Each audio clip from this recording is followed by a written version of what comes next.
I did it for the love, I did it for the people, I did it for us. Back on this rap-ish, I ain't even broke a sweat, homie, this practice. Pondering my next move, staring at my track list, hope I ain't missing my window. Praying like a Baptist, Seattle's own, tired of this Game of Thrones. They made a list of the best rappers and guess who wasn't on? While the disrespect continues, I'm steady packing these venues.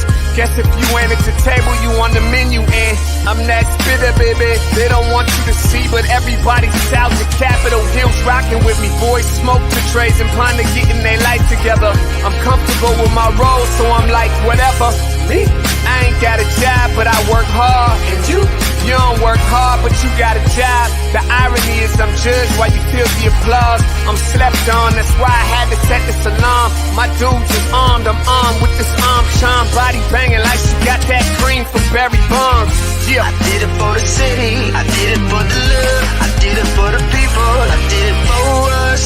That Dre season is here, a real hitter with a mic, I'm everything that they fear. With that hood ain't the same, I was all on their ass, I'm level-headed. So yo, my dudes love when I spaz, and I'm so over Seattle's passive-aggressive attitude. They don't call you back, what they really saying is F you. While I'm from the same place, I move at a different pace. I prefer if you just said it to my face, damn, I did it. I did it for the city, I did it for the love, I did it for the people, I did it I hate for these us. average dudes with they average spit, writing average rhymes, knocking average chicks. The closer I get, I can feel the people starting to shift. I'm loyal to a fault, and everybody can't come with. Rap's a rich man's game, I'm only playing with change. They bang models and singers, I'm knocking my own flame, I'm different. The crowd, I move with the chosen few. Black thoughts, I could be the front man for the roots. No diamonds and gold, I'm on my sticks and stones. If we can see your panty line, you should have on a thong. My team is strong, through this fire we forged a bond. And they already know what it is when I get on to the hearse. Party like it's December 31st. When I'm on my deathbed, I probably cracking my nurse. You ain't got the bars to compete. I'm a verbal athlete, deflating these boys so they say that I cheat. Damn, I did it. I did it for the city, I did it for the love, I did it for the people, I did it for us.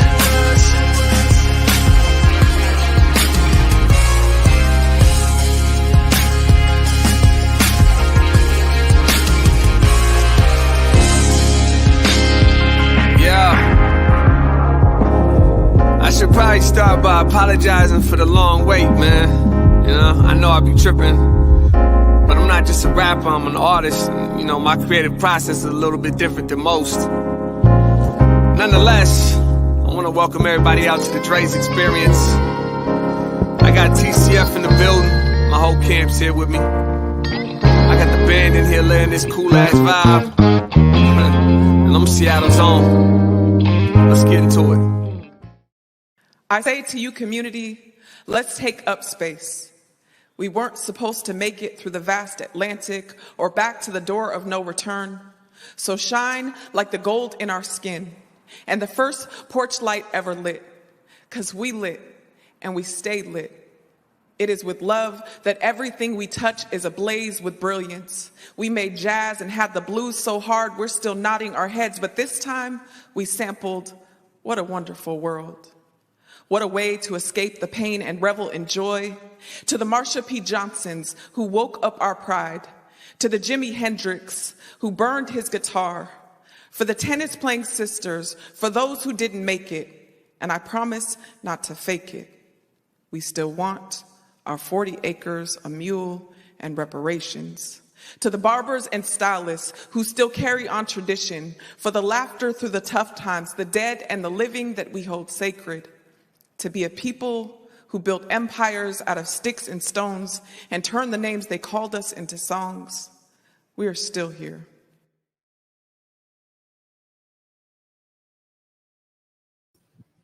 Good morning and grand rising to everybody, extending you a peaceful and joyful Monday morning. Welcome to the Morning Update Show. I'm your co-host, Trey Holiday. And Omari and I are going to get into some things at the top of the show, but just happy to have you guys here. Thank you again for joining us. Got to bring in my guy, Big O. All right. Good morning, Trey Holiday. Happy Martin Luther King Jr. Day holiday here. National holiday. Man, I remember being a kid when they were trying to change the name. It used to be called Empire Way. It's now called Martin Luther King Way, but it used to be called Empire Way. Yeah. Way back when. Kind of a subdued MLK Day here today. We always come with some kind of plan, and quite often we're impacted by things that occur in community. So I'll get through this run here, and we'll talk about that. Yeah. All right. Good morning, everybody. Want to welcome you to the Morning Update Show and remind you that right now is the perfect time for you to tag and share the stream. Go ahead and tag and share the stream with people you feel would appreciate culturally relevant news and information emanating from right here in the Emerald City. I want to give a big shout out to our partners over at the South Seattle Emerald and KBCS 91.3 over at Bellevue College. I want to remind everybody that you can listen to the Morning Update Show anywhere that you listen to your favorite podcast. We got SoundCloud over there, but you can also check out Google, Spotify, iTunes, anywhere that you listen to your favorite podcast. Just mention Converge or just search Converge Media Network. Also, this is the time where we drop a link in there. This is from Public Health, Seattle, King County. If you need to get vaccinated, if you need a booster shot, if you need a test, or, if you're hesitant and you have questions or concerns, it's a great resource right over there, Public Health, Seattle, King County.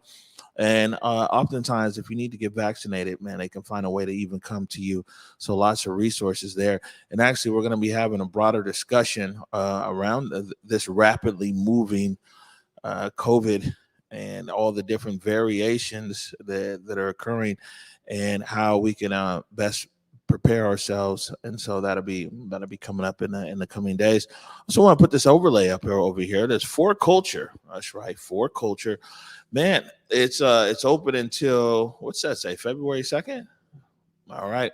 So For Culture has $1,000 from $1,000 to $12,000, man, for artists or people, cultural producers, right? And so there's a PSA we'll play a little later on in the show where T-Dub kind of breaks that down. But I want to remind you, take advantage of that if you're a cultural producer here in King County. It's a great opportunity there from For Culture. Now, man, we got some other stuff here in the show. Actually, we got a great clip. Jake Gravbrot actually went down to Rocky Mountain, North Carolina, and interviewed my dad. It was about something else, but a real interesting story came out about when my dad was in high school and Martin Luther King Jr. came there to Rocky Mountain, North Carolina, and this was in November of 1962. So this was a few months before the March on Washington, and one of the very first iterations of the I Have a Dream speech was right there in Rocky Mount. So we have a great segment with that.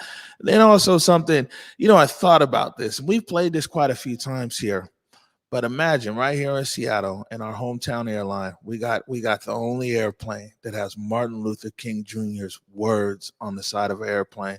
So we'll play the commitment here in a bit.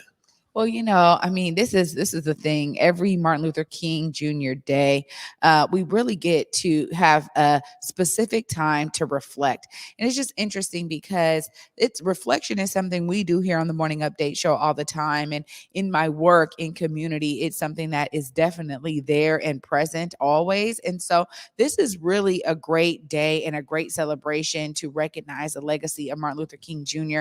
Shout out to the Martin Luther King Jr. Coalition. They have been always dedicated to putting on amazing events. And I wanted to be up there live today, but we have some other things we really need to talk about. And I want to just say shout out to everybody who is behind the scenes helping to keep that legacy right here in Seattle alive of the Martin Luther King Jr. rally and march. There was virtual workshops all last week. They had their youth day yesterday, a youth event. So really they're doing it, every year, always showing up for this day in particular. And it has such significance here for us. Yeah, no, for sure. Right up there at James A. Garfield High School, right. Our high school right now. So the rally is getting underway and March be happening after that. You might tell often the tone in our voice here, kind of impacted directly and indirectly and some everything else. Well, we got a slide here. There was a shooting last night. I'll put this up. This was, you keep that up there for a second, Salman. This is 24th and Union. It says the tale of 24 hours. One day ago, at this hour, I was in 24th and Union in the Central District catching up with old friends. 24 hours later, I'm right back here watching the aftermath of another shooting. When will it end?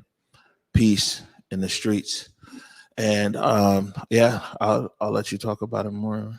Well, this is for me, it's beyond unfortunate. We've been talking about this rise in gun violence. We've been talking about how it impacts us as two people here who are in media, but also more largely our community. And one thing about this building, and we've talked about Liberty Bank building extensively here on the Morning Update show, but one thing about this building is that, there was a lot of intentionality in building the space, in creating a space for Black residents who have been displaced from the Central District to return.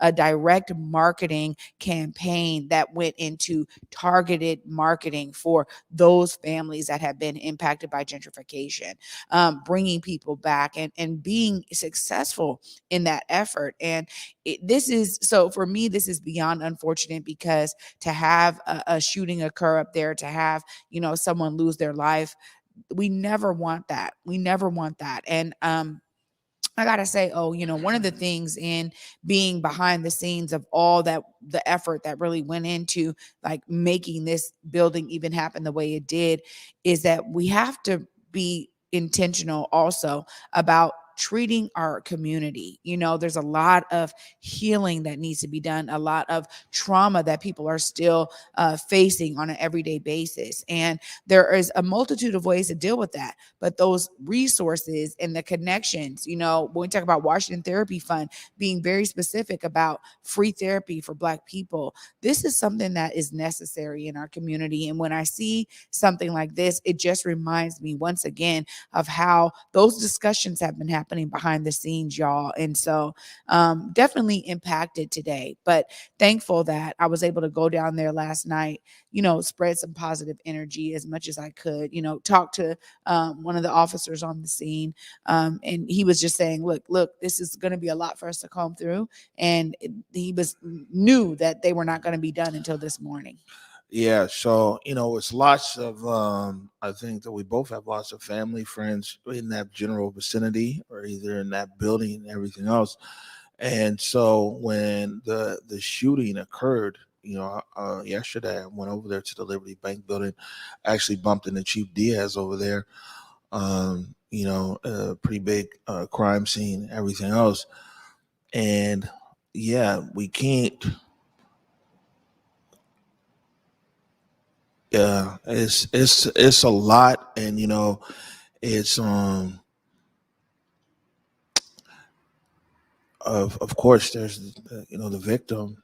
Someone lost their life there, and you got what is 108, 115 units over there in the Liberty Bank building, and it's just weird because this company's name is Converge, and there's so many different things that converge right here. Like me personally, I worked on the marketing on that building. People who live, in that building.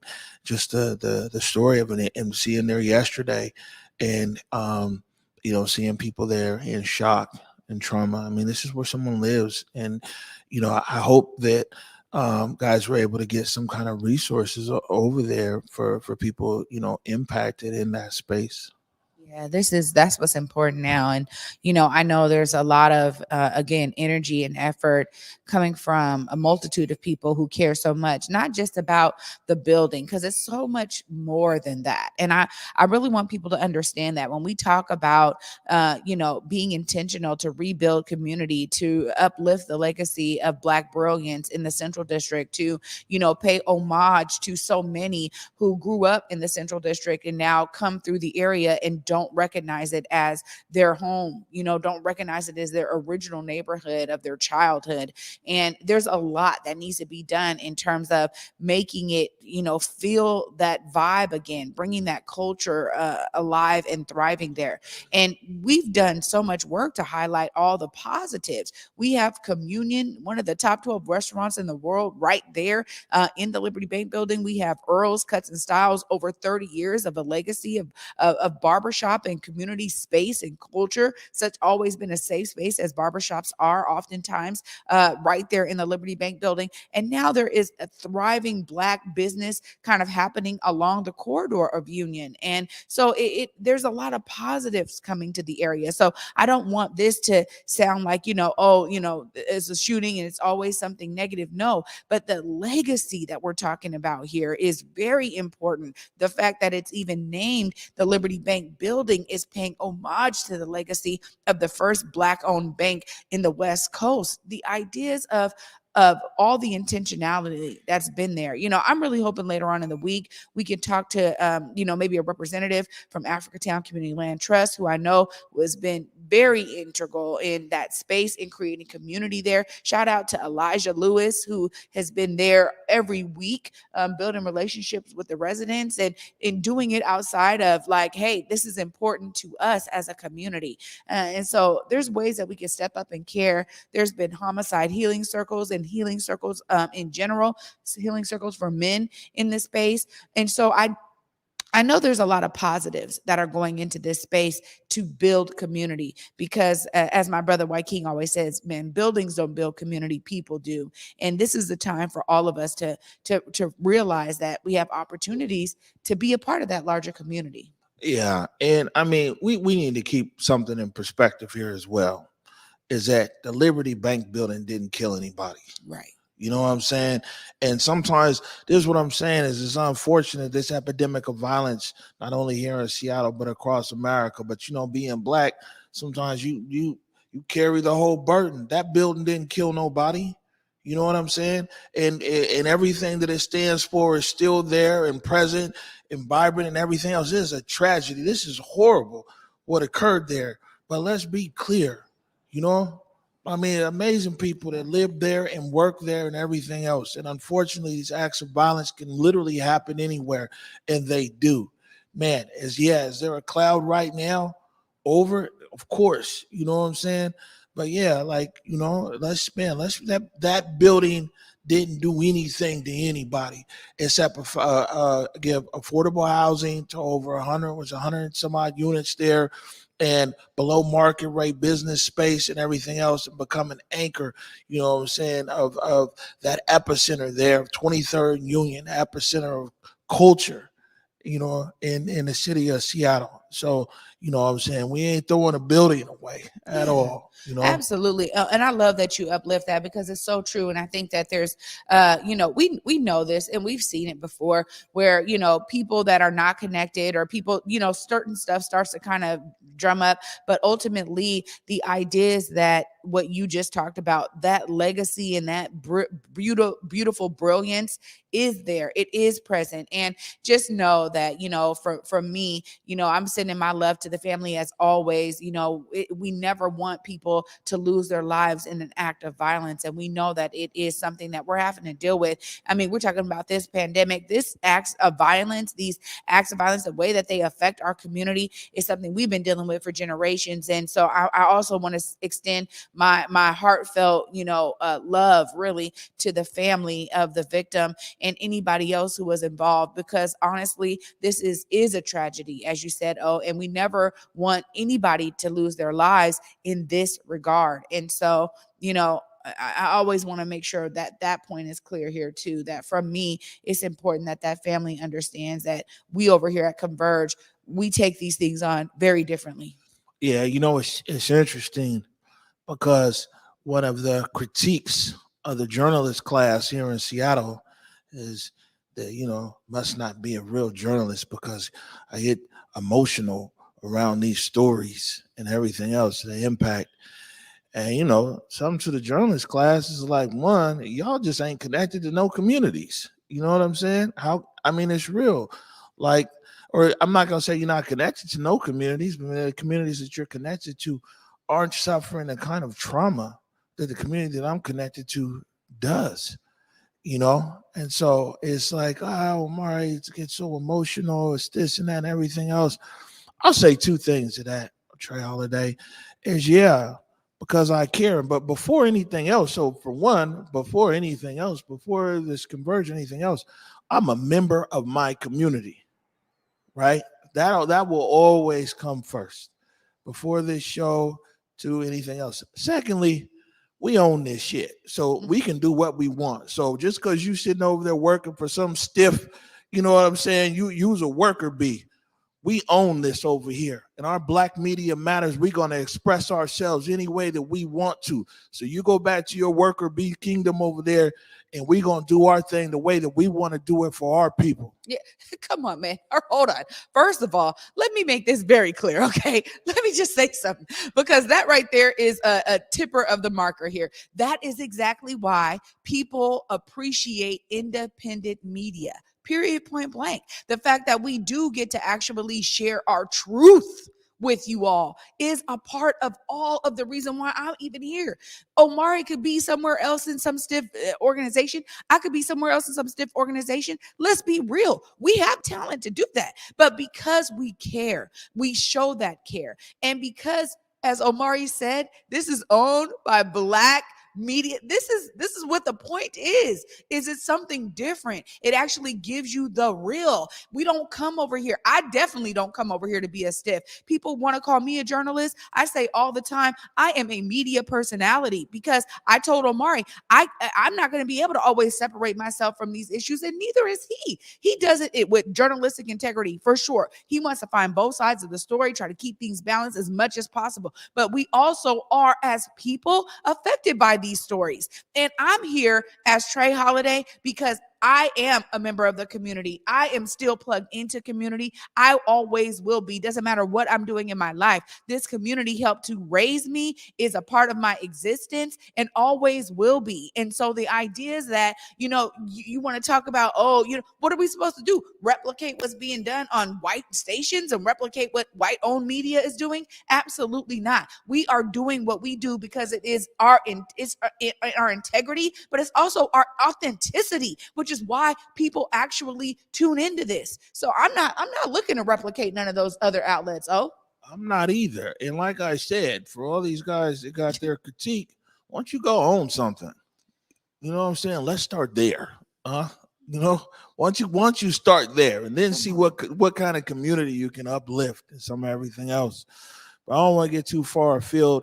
I will say this is I think that we'll be continuing this conversation here about the Liberty Bank building. We had some headlines here this morning, but we've passed the time for that. So, but we'll follow up here on the Liberty Bank building, and definitely a lot of love to the victim's family over there. Also to the people who live in the Liberty Bank building and work in the Liberty Bank building, and even on that whole intersection over there on 23rd and Union, man, just take a second to uplift you. You know what I'm saying? We ain't forgot about you either. Absolutely. And that was the last thing I wanted to say was, sending my love to all the residents of Liberty Bank building, whether you knew this resident or victim or not. The idea is that it's probably some energy there. We want to just send you guys love and light. And folks know, I was texting folks last night, people that I know up in the building. So I'm just sending love to all of you guys, man. We are here with you guys, and we definitely want to make sure you guys are feeling some peace in the midst of this kind of tragedy and this energy. All right. So what we're going to do here is we're going to take a break. When we come back, like I said, this was real interesting. My dad actually takes us into the time machine back to 1962. It was 17 years old, where he saw Dr. King. It was a speech there in Rocky Mount, North Carolina.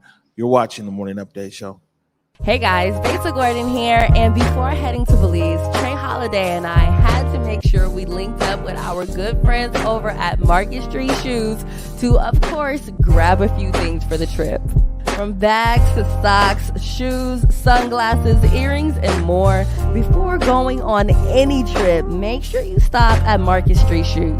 Trust me, you'll find just what you need to make your trip not only enjoyable, but fashionable.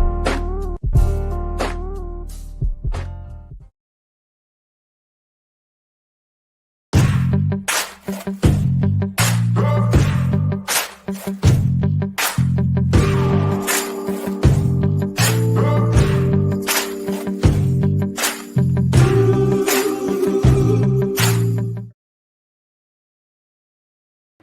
y'all, T-Dub here, letting you know about another art funding opportunity.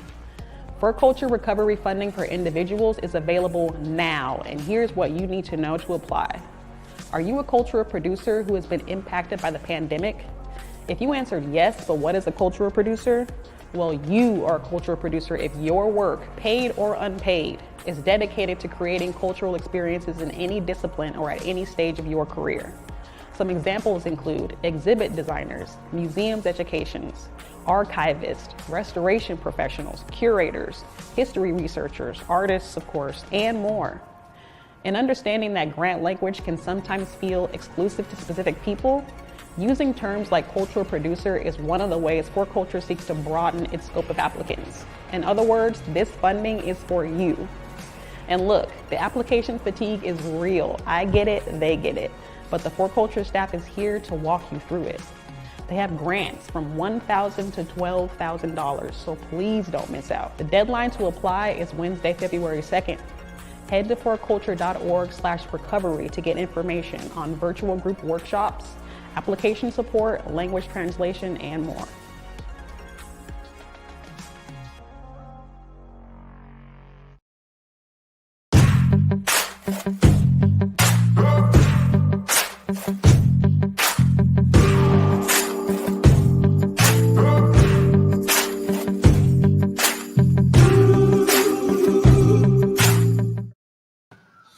All right, welcome back to the Morning Update Show. Reminder there, Clapback Culture every Thursday at 7 p.m. Man, it's getting it too. Yeah, no, it's getting it. And I love being able to have our touch points with Mike Davis and Julia Jesse, because honestly, they're diving into some stuff. I just love that show, the way it's shaped up. Yeah, man. It was stuff like we couldn't even breach all the time here. So they really dive in. I wish I could be on Clapback Culture. You know what I'm saying? I'm going to talk to them.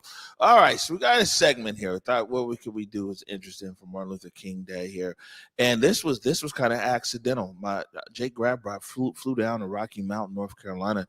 There's a historical segment that we're working on, and my dad was part of something historical here in Seattle.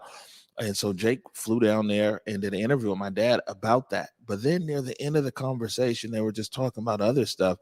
And my dad talked about Martin Luther King Jr. came there, Rocky Mount. He was 17 years old and did a very early iteration of the I Have a Dream speech. So this was shot by Jake Grabrot, edited by Brady McAtee. It is a great pleasure to be in this section of the state of North Carolina. I've been in this state many, many times.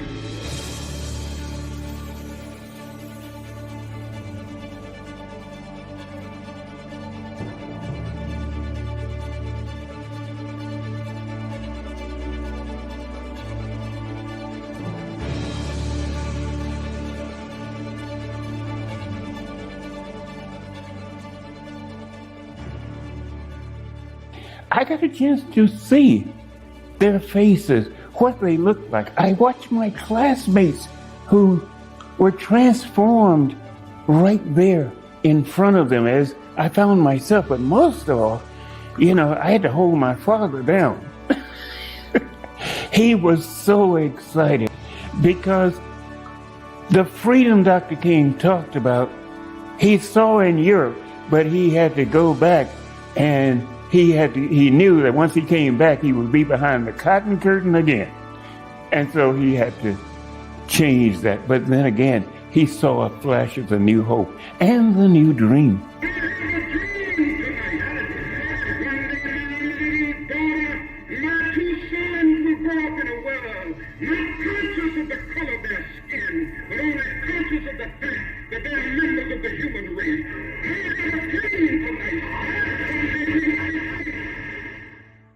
After seeing Dr. King, and when he said, if it is your fate to be a street sweeper, be the best street sweeper the world has ever seen, that all of heaven would stand up and say, look at that street sweeper there. And so that particular part of that speech stuck with me so hard that I could be anything, whatever I be, but be the very best that you can be. And we stayed up, we got home, we stayed up all night long until sun rose the next morning, talking about Dr. King's speech and what he had to say. But I'm sure we were not the only house that stayed up all night, because so many people were moved by what Dr. King had to say in that speech. So many people were just ready. You know, it's kind of like going to a good church Sunday meeting, and all of a sudden, even the deacons start to stand up and they go and praise the Lord and hallelujah. Well, they were doing that too in their thinking. I saw my pastor, Reverend Bentley. I saw the changes on his face. Reverend Custer and his face as well. They were two major persons who were leading the civil rights movement here, and Reverend Betty Bynum and so forth as they moved on. And to think that Dr. King came to the high school in the back of an ambulance because there were folks out ready to shoot him, to kill him before he walked into that building. How long do we have to struggle in order to get those rights which are basic, God-given rights, endowed in the Constitution of this nation? I can only say to you tonight, not long. We got home, we stayed up all night long until sun rose the next morning, talking about Dr. King's speech and what he had to say. But I'm sure we were not the only house that stayed up all night, because so many people were moved by what Dr. King had to say in that speech. So many people were just ready. You know, as my father kept jumping up, I have seen the Black Moses, you know, all the way home. I have seen the Black Moses. He comes in the house, and my mother and my youngest sister, Georgia, are still there, and Daddy comes and he's walking through the house. I have seen the Black Moses. If more people saw what had happened there, not just the black community, but the whole community. Not everybody in the community are haters. Not everybody in the community was wishing for segregation.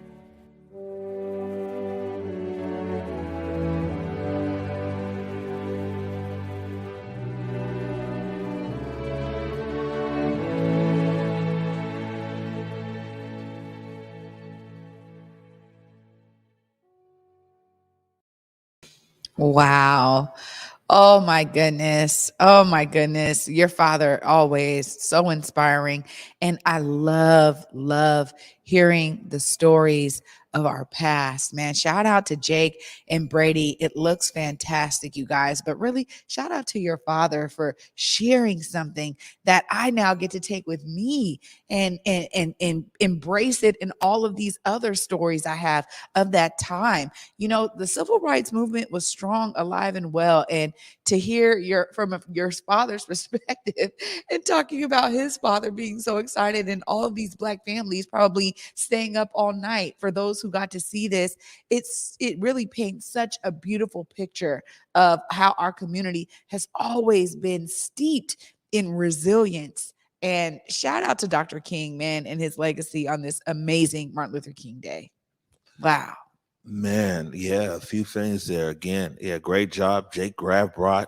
There was one person I knew I could dispatch. I said, man, we gotta get this interview with my dad. And it was like, do we hire a crew down in Raleigh, and go to my dad's house? It's like, nah, we gotta send a big fella. And they're both photographers, and so that's a whole nother story there. And Brady McAtee, of course, on the edit. Old man, you looking good. It come off a stroke 4 months ago. You know what I'm saying? The old man is looking good. And these are these are these stories, man, that you hear. But imagine, Rocky Mount's a small town, right? Right there on I-95 or 95 and 64 meet in North Carolina. But in the smallest towns of the big cities across America, Dr. Martin Luther King Jr. just inspired so many people. Yeah, I mean, this is what we're talking about here when we talk about how the leaders of the past. I mean, your father right there just said everybody in the community isn't a leader, but when you're doing what it is you do and you're being the best at it, that's what he was able to take away from that.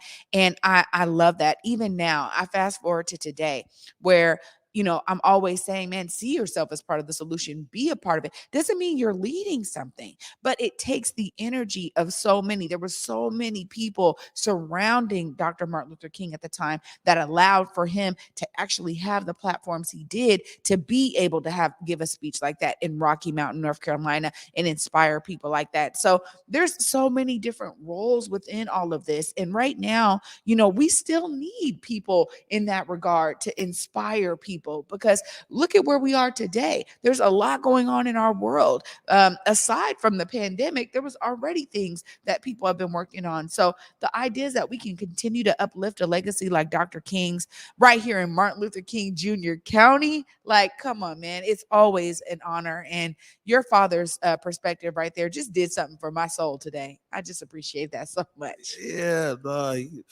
he my dad, the thing is, my dad is just he's just it's just real. It's like, if you think that I'm a good storyteller, you talk to my dad. If you think I'm a good writer, my dad's writing. You think I'm a good photographer? Read this guy. You know what I'm saying? I'm in a constant pursuit in the best way to try to reach the level of excellence, this high bar that I'm thankful that my father set for me. He's just fantastic at all these things. You sit there, and man, sometimes the time goes so fast down there in Rocky Mountain because I just sit and listen. You ever want to see me just shut up and be quiet? See me be there sitting there just listening, or my dad drive me around Nash County, and we go this and there and everything else. Or I go see my auntie Georgia, who I know is watching right now. So, it's what I think what you said is important about inspiration, and being inspired, and that's something that's important now more than ever. And you see, when you talk about the legacy of Dr. King, some of these very same issues, voting rights, you know what I'm saying? Some of these very same issues, and it gets tiresome and it wears you down and everything else. But, so Julia Jesse was out early today over in Washington, D.C., and marched over the Frederick Douglass Bridge over there, bring awareness around voting rights. Yeah, this is, something so true and really stark and telling of the photos that come out of the civil rights era. They were talking about voting rights. They were talking about police brutality then. The idea is that so many of these issues have persisted over 50 years is beyond, right? And here we are in 2022, and we still have an opportunity to do something different. This is why I talk so much about the bold changes that need to be made, because you say it all the time. Seattle is an example of a city that's been led by Democrats or progressives or whatever for generations, and yet we keep seeing Black community in a decline. And so that says a lot about what is going on now, and all the things that Dr. King was speaking against back then and speaking toward. We're still dealing with those things now, man. Yeah, and I think that people pick and choose around Dr. King and a lot of what he was talking about. I mean, of course, I Have a Dream is very massive, deep, impactful, heartfelt. But Dr. King also talked about economic empowerment, man. Yeah. You know what I'm saying? and access to opportunity and some everything else. And a lot of times those are glossed over, and people, say, hey, I have a dream. That dream, like I said, it's dope. But people very rarely talk about the other things that was important to Dr. King. Yeah, and even if we think about the ending, toward the end there, his speeches really took a bit of a turn, as he was like, hey, we've been doing it in this way. And the biggest quote for me from Dr. King always is, I feel as though I've led my people into a burning bush. That is something that sticks with me all the time, because I see the effects of that burning bush now to this day. it'd just be interesting to have this show. Is we talk about segregation in America, and then you talk about integration, and some stuff hindsight is 2020. And when you talk about a city of Montgomery, Alabama, where you had the Montgomery bus boycott, well, during that bus boycott, black bus companies sprung up. Yeah. You know what I'm saying? It was black business and commerce operating, but in the race to be equal with white people. So then they integrated the bus. Black business around transport died, and there's never really been a major investment in bus transportation in Montgomery. My grandma Alice, rest in peace, lived there in Montgomery, and of course Isis, my brother Toon, my niece Toon's daughter, went to Tuskegee, just down the road. I've been to Montgomery a few times. When we look at baseball, right? Baseball is something that was a big ecosystem in economy with black people, black owned, black stadiums, black teams, black bus companies, black concessionaires, black ticket takers, everything else. But wanting to find this place of equality, that wiped out a whole economic driver, and not only that, tradition and culture and everything else. And so it's real interesting, the conversations that people are having right now. Is it like, what did black people actually give up to be considered equal? Yeah. I mean, and this is why I really appreciate elders sharing their lives and their stories, as your father just did in that piece there. Speaking to elders here in the community, I've heard a multitude of perspectives around this time in particular. There was people that worked on, integration, that then when they look now in their age-old years, 80 plus years old, they're like, wait a minute, I helped this happen, but I also realized the things that we killed in the process, which was so much progress that was already happening in Black communities across America. And the ideas that yes, we have this, what we call a mixed salad right now, right? Some folks used to call it a melting pot, and that kind of merged into this, like, well, it's like a mixed salad bowl. Everybody's bringing their own, interesting ingredients and specific ingredients. But the thing is that in that mixed salad, certain things get washed away. And I think we can see it as, economic drivers in an example like baseball, and in what you were just talking about with transportation. Those are two major examples of what it is. But to hear from people that were actually working towards integration, they realize now that it wasn't about equality. And I think that's why the term equity began to rise, because it's not about being equal to another culture or whatever. It's actually about everybody being able to share in the prosperity that America is, and that it's not going to be skewed in any ways that it has been since its inception. And it takes a lot to get to that place, because it took a lot for us to get here. So understanding that is key to this. But you're right. Oh, there's some things that got washed away in that process. Yeah, no, for sure. And I think it's important that it's an important discussion to have when we talk about these things. I mean, even look at our neighborhood, look at the Central District. It was kind of racist policies that kept everybody in the Central District. There's redlining, but it was a thriving. Everything was there. Yeah, and it was owned by the community. Now nothing is owned by the community. People are spread out. I did want to acknowledge something here. It's a conversation happening in the comments. I can't follow everything. I just looked down real quick as to why Black media matters, and why we say that Black media matters. And sometimes you just got to use these analogies. It's almost like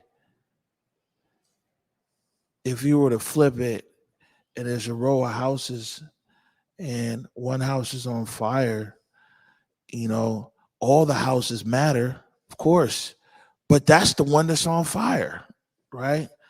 And the best thing is for people who know converse. This is why the city loves us, and people from all kinds of background, perspective of everything else.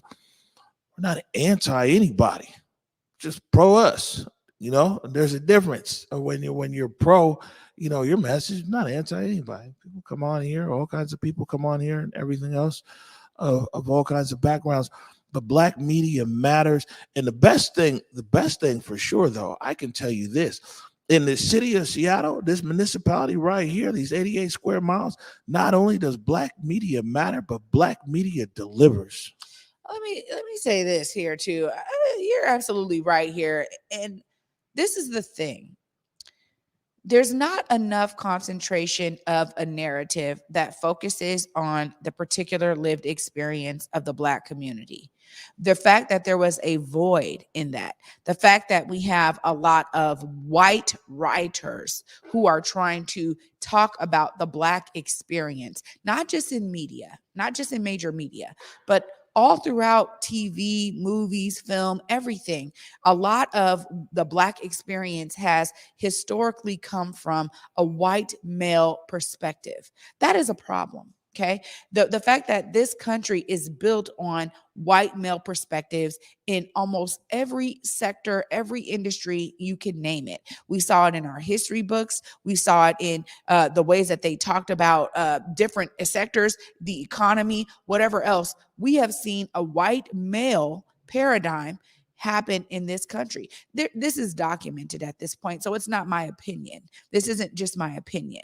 This is me as a Black woman sharing that my experience has never actually fully been evolved and been able to be showcased because it has had this veil of white narrative. Now, when Omari said, look, he was going to do Converge Media, he realized there was a void.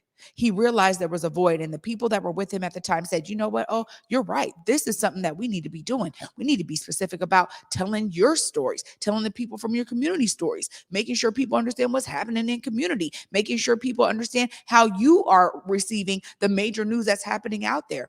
All of this is markers of what makes Converge unique and special. And as Omari said, Black media has been delivering because there is an intentionality behind the way that we share our perspectives, our truth, our authenticity. We're super vulnerable up here when we're on the camera. I'm telling you my real life. I'm talking about my sons. I'm talking about how this violence affects me when I go to Liberty Bank Building last night and I come home and I have a 2-hour discussion with my sons. Like, y'all don't see that. Y'all don't understand that all of this is us sharing our true selves here, which is why it matters. Because historically, they have never cared enough to give us the spotlight so that we could do these kinds of stories. So absolutely, so we taking it. Absolutely, we got to take it. So we taking it. Also, I would say this, is that Converge was never created or launched for mainstream. Converge was launched to be able to serve Seattle's Black community and anybody else who might benefit beyond that, because, you know, a lot of important news doesn't really have any kind of color to it, you know, but that's who we're targeting over there, and that's who we're talking to, and that's who we're accountable to, is to our community, to our neighbors, our friends, our aunties, Big Mama and them, and everything else.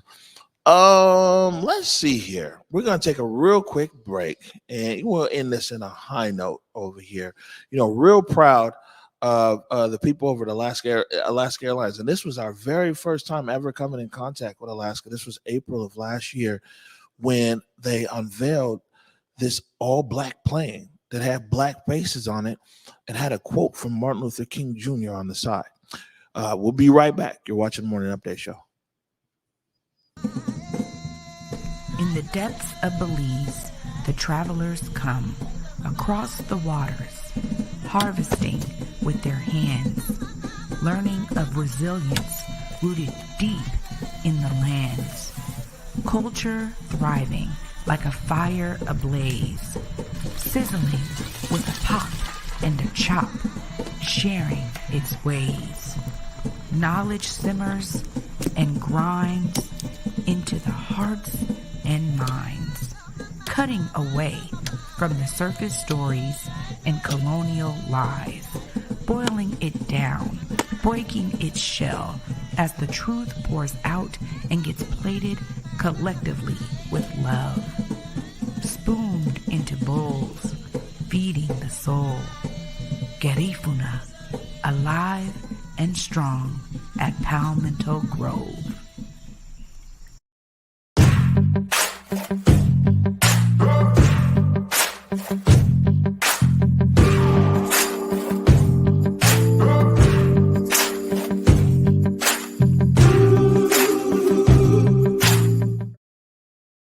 We invite you to be our guest at Disney's Beauty and the Beast. It's a tale as old as time. In a brand new production by the Fifth Avenue Theater. Return to the magic of live theater with one of the most enchanting musicals of all time. Disney's Beauty and the Beast at the Fifth. January 12th to February 6th. Tickets at fifthavenue.org. Yeah, welcome back to the Morning Update Show. And I'm excited for you, Trey, because Wednesday, Portia Shaw, she plays Belle in Disney's Beauty and the Beast. Is playing Fifth Avenue Theater. Yeah. She's going to be right here in the studio with you. You know what? I am so looking forward to this. Honestly, it will be a real treat for me. These interviews with the actors and performers for these live shows is really, I'm telling you, I'm a huge fan, right, of live theater. So I'm so excited. It's also really, historical for them because it's like a main character, Belle, is a woman who's not white. I mean, that's huge. A Black woman. So really, I'm excited. Yeah, Belle gonna be in the building. Yeah, come on. This Wednesday on the Morning Update Show. All right. So the name of this segment here is the commitment, which is also wild because that's the number one word we use around here is you got a commitment. Where's your commitment? Commitment. And just to set this up quickly, I want to play it for you before we run out of time. Alaska Airlines, their PR agency had hit me. And they were like, hey, Alaska Airlines is doing something with UNCF, and we want you to come and take a part in it or cover it. It's like, they're trying to get press out there. And I'm like, yeah, I'm good. It sounds like some George Floyd, corporate DEI, something. And I was getting ready to hop off the phone, and the woman said, that's unfortunate you won't make it because Alaska Airlines have been partners with the UNCF for 15 years. And I was like, oh, word? And so me and Jay Grabrot, we went out there, and what we saw, and so we're just thinking we're going to do something short for the Morning Update Show.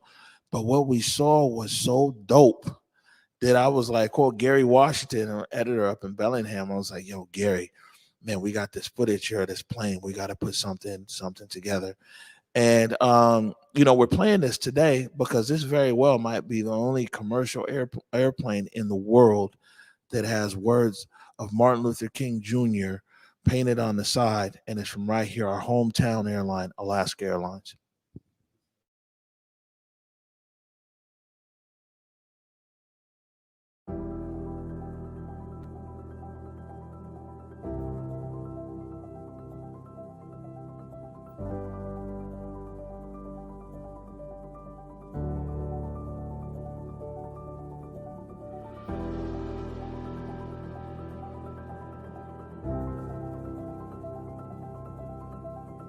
My first thought was, oh my God, I'm on this plane. This is so big, so revolutionary.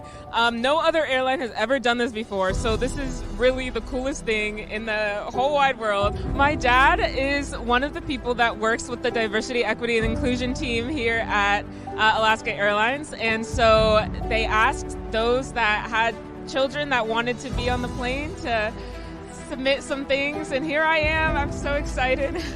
These images, yes, it's us, but it's also every other Black child in America. And that's kind of the point of why the images are kind of vague. It's everybody. I think that if this had not come to fruition, I think that many people wouldn't have known that UNCF and Alaska have had a partnership for so long as well, for 15 years.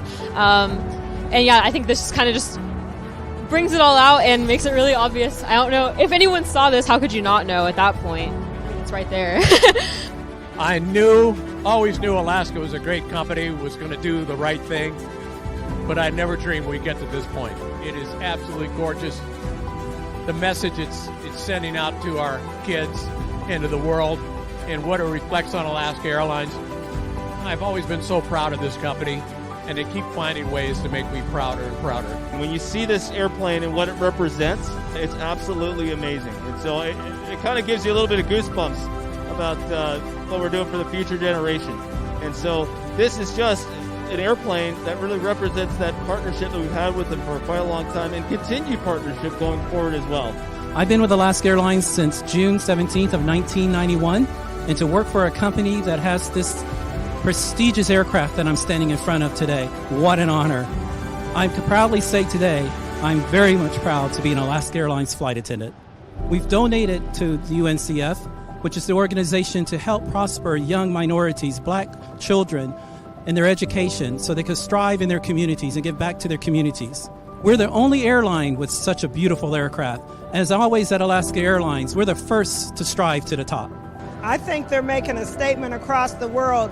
This plane is going to be a big attention getter, as you can see. We knew when we first started off that there was one quote that we were going to do. Ended up being two, so there's one on each side. Originally, it was just working with the Dr. King quote, so I was trying to use some civil rights era inspiration going into it, and that led to the overall style that we sort of finalized on. It's an incredible feeling.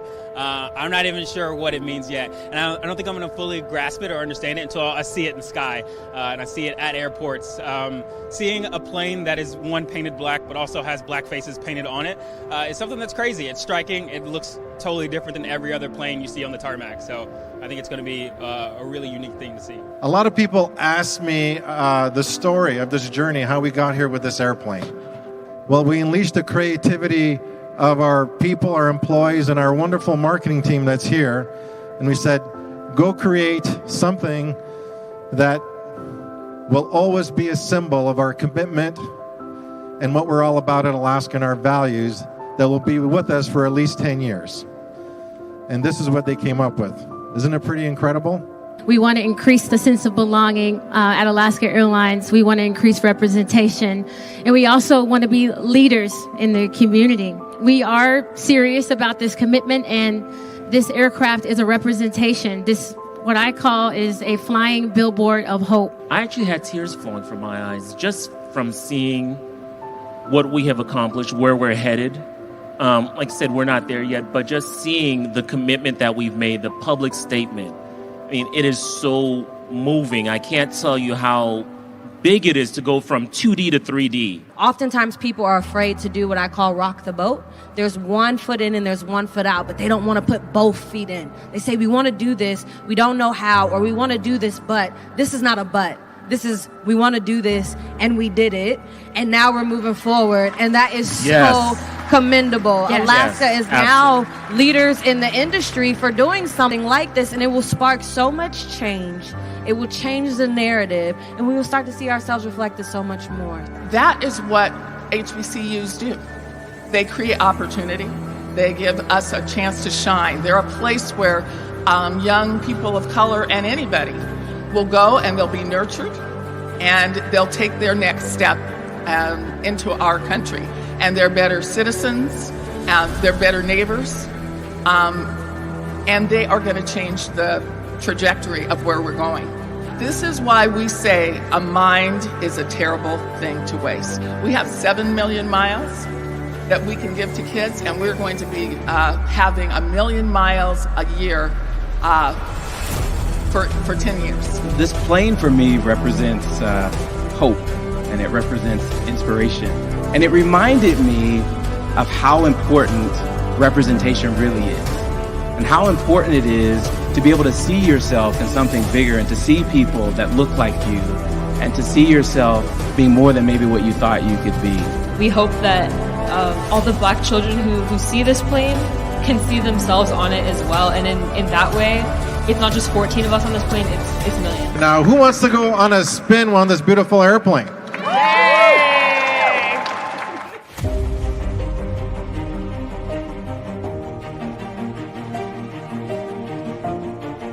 I want to kind of highlight, we have some special guests on board. So first of all, we have Jim Wiley. So Jim Wiley, 25 years retired airline captain here at Alaska, but he was the first black pilot we hired here at Alaska Airlines. So awesome. Bring him out of retirement, I'm going to have So come up front with us and fly with us. Of course.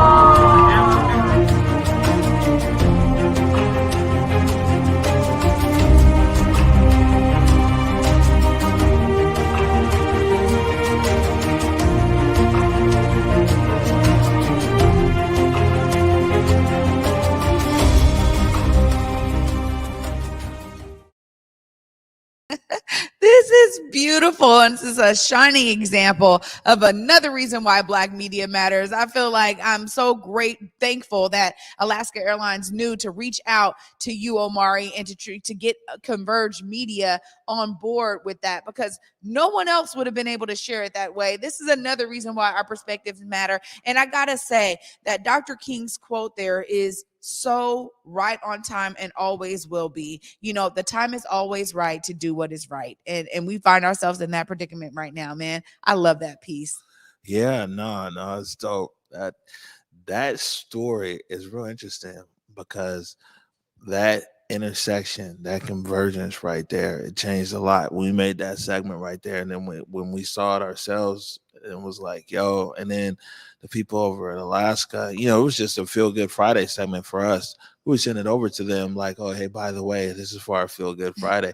And they came back like, whoa, this is what you guys do? I'm like, yeah, you know what I'm saying? We just, you know, tell our stories in our own kind of way. All right, tomorrow I got a nice motion graphic for this right here. Justin Carter, publisher, CapitolHillSeattle.com. Justin's going to be here.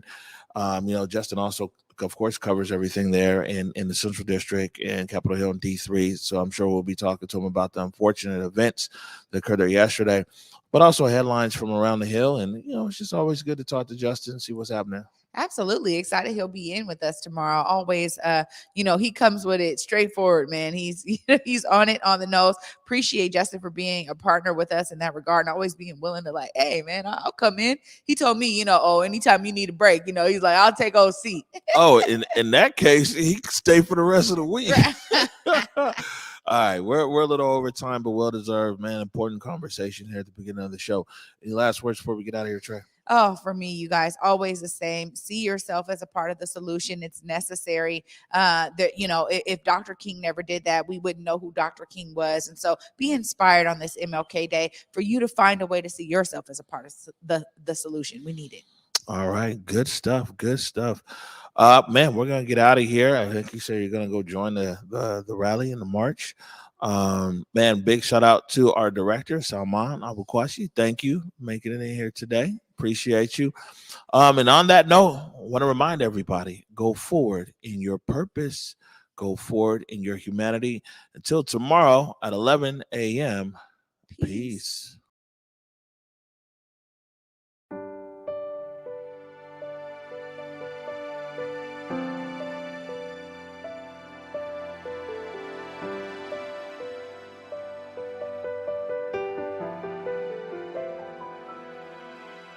What do I see through a lens of fear? 1,000 little steps to go. What do I fear after all these years? Lord knows I don't even know. I've been running on the edge of a sundial, sleeping in the shadow. I've been begging you to see me, then hiding beyond the unreachable. Looking out left on a right-hand turn, just trying to make a deal. A lazy shoes and love is a love that churn. That's the kind of food that heals. I've been searching for the end of an era, waiting to be ready. The world is bigger than a moment. Be steady, that's how you can feel it's real. But I feel naked.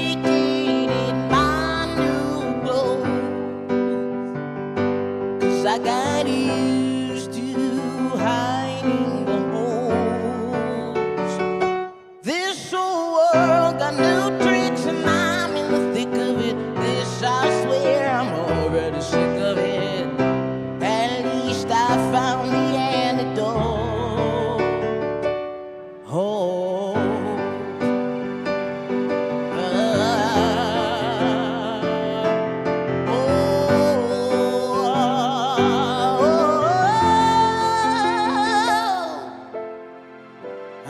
know no one is a shadow. I know no one is a shadow. I know no one is a shadow. I know no one is a shadow. I know no one is a shadow. I know no one is a shadow. I know no one is a shadow. I know no one is a shadow.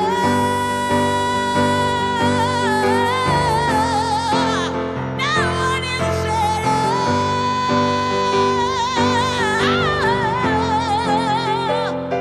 But I feel naked in my new clothes, 'cause I got used to